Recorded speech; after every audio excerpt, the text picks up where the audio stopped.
Hello, everybody, and welcome back to Health Economics Econ 465 at the University of Maryland, summer of 2025. I, as always, am your entirely self-interested instructor, Liam Puckneys, and today we are going to be discussing health externalities. I'm going to be honest up front. We're going to talk about like 3 health externalities, maybe 2.5 health externalities, and the rest of this time is going to be spent reviewing stuff that you learned in Econ 200, but that, can't hurt to review, and that you should know, externalities are really important. Review of the basics is never a bad thing. So, externalities. What is an externality? This is any positive or negative effect that a market transaction imposes on someone other than the buyer or seller. Right, so the classic example is, like when you buy a car, all sorts of externalities, right? When you go out on the road, right, you create traffic for other people. The exhaust, right, from your car creates pollution for other people, right? So that's that. Those are negative effects. Positive externalities. So a positive externality could be when if I take care of my front yard, right, I benefit from that, but so does everybody else in the neighborhood, right, because they get to see my pretty front yard, right? So that's a positive externality, right? So anytime that a private individual takes an action and they don't pay the full costs or reap the full benefits of that action, there is an externality. And externalities, right, so if you remember from Econ 200, if there are no externalities, it can be difficult to justify government intervention. Externalities pretty much instantly justify government intervention because you want people to fully internalize the full cost of their actions, which means that means, right, you're going to make the private cost of the action equal to the social cost of the action, and the private benefit of the action equal to the social benefit of the action, and that way people will take the action at an economically efficient rate. So, as I made references to private and social welfare. This is review, so hopefully this is all ringing some bells for you.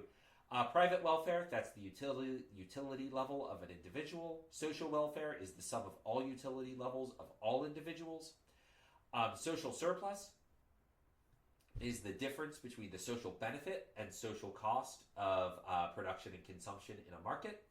And deadweight loss, or social loss, more commonly called deadweight loss, we'll use deadweight loss here, is foregone social surplus due to a market inefficiency, right? So if you remember in Econ 200, you drew all those triangles, right? So you go, and then you'd have like something here, and you'd be like, deadweight loss, right?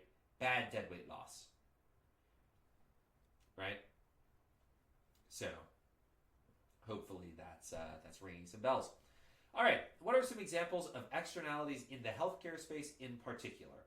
There are sort of 2 big ones, and third that's a little bit iffy, kind of. So we'll go over the first 2 because those are classic examples of externalities. And one is herd immunity.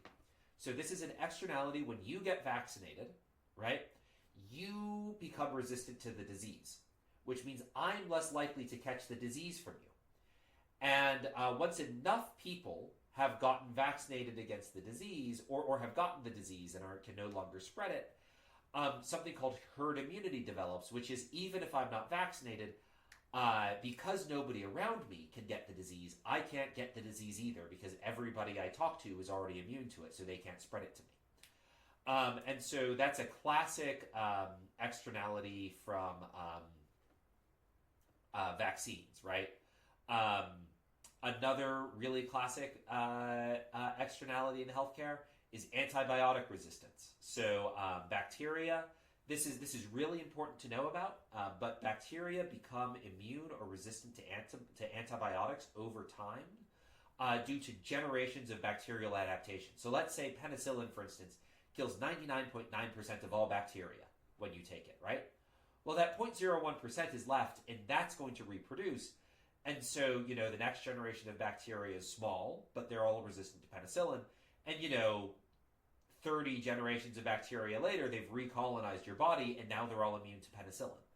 And so antibiotic resistance is a negative externality because when you take antibiotics, it means that the bacteria you pass to me are going to be resistant to antibiotics I want to take, right? So you taking antibiotics makes antibiotics less effective for me. And it's worth noting that antibiotic resistance is made worse by overprescribing antibiotics. So, right, don't share antibiotics with friends, right? If you're like, oh, my friend's sick, I'll give them some of my antibiotics that were prescribed to me. Don't do that. Make them go to the doctor, right? Make sure that they actually have a bacterial infection, right? If you give them antibiotics for a viral infection, it's going to screw up their internal bacteria ecosystem. It's going to increase antibiotic resistance, and it's going more bacteria are going to be antibiotic resistance, and there's a chance it won't work, right? Because they might have a viral infection, in which case the bacteria will the antibiotic will not do anything helpful. Other examples of health externalities. Your hygiene is an externality, right? So we covered this, I think, and I mentioned this in the first lecture, where if someone doesn't shower or wash their hands, right, washing their hands in particular, right, if the guy behind the counter doesn't wash his hands, well, part of the reason you want him to, he should wash his hands is because, he doesn't want to get sick, right? You wash your hands in part because you don't want to get sick. But when one of the other reasons you wash your hands is so you don't get other people sick, right? And so, hygiene is another example of externalities that appear in health contexts, where there are all sorts of externalities in the health context, right? And so we'll do sort of a deep dive into a few of them in obesity and economic epidemiology. But health externalities in healthcare are a big deal, and they're one of the reasons that the government intervenes. And we'll go in depth into a few of those again when we discuss epidemiology and obesity. Another sort of externality that is relevant in the healthcare space is moral repugnance towards organ selling. So it turns out the market for organ donation is not very well functioning, where there are not enough organs to go around, right? People need transplants, right? So, right, if your kidneys fail, you really need a kidney transplant, or you might need a heart transplant or a liver transplant, depending on your condition, right? If you get, right, so Steve Jobs, for instance, as rich as he was, he got pancreatic cancer, and you cannot buy organs on the market. And so he had to what he did is he flew around the country and basically put his name on every single waiting list for a liver transplant donor list in the country. And despite living in California, up near San Francisco, in Silicon Valley, he ended up getting the liver transplant done in Memphis, Tennessee, because that the market for organ donation just doesn't really function, and so right, his money didn't matter, other than that he could afford to fly around and sign up in a bunch of places. But the richest man in the world, right, he still had to wait months and months and months for an organ transplant, a much needed organ transplant, because he just didn't have the money. I should clarify, I don't know if Steve Jobs was the richest man in the world when this time came around. He was just really rich. But one of the richest men in the world, right, still had to wait with everybody else to get a liver transplant. And the reason for that is, organs, when you give someone an organ, it's not like handing them a book, right? You typically only get organs from people when they're dying, right? With the exception of kidneys. Sometimes people will donate a kidney while they're still alive, but you only get someone's heart after they're dead. They need to be in good condition when they die. Their heart needs to be in good condition, and the organ needs to be harvested really soon after they die. Otherwise, the organ will begin to die, and it will begin, right. You need the person to be dead, but for the organ to still be living. So right, you need the brain to be dead, organ still be alive. And so in theory, you could create a market for selling organs that would address this, right? So there's lots of reason to believe that people are not donating organs when they kind of maybe should be, right? Or maybe we might want them to, right? Where people are, if people were compensated for donating organs, that they'd be more likely to. So let's say, right, I dislike donating my organs, but you might not want to sell your organs. You might want when you might not want to sell your organs, right? Or sell your mother's organs, right? Because your mother dies, and then you want her body to be in one piece, and organ harvesting is weird and it's gross, and there may be religious reasons you don't want her to be chopped up and have her organs removed. And so if they without a monetary incentive, there's sort of most people, right, maybe have some dislike. They don't want their organs to be harvested when they die, or a lot of people don't. But they might be willing to part with their organs if they knew, hey, if I agree to be an organ donor when I die, I'll get $5,000, right? Now, the problem with this is, that would create some pretty disgusting incentives pretty quickly. We're like, oh, Billy signed up to be an organ donor, right? In exchange for $5,000, right? How about we, just help Billy along when he's in the hospital, right?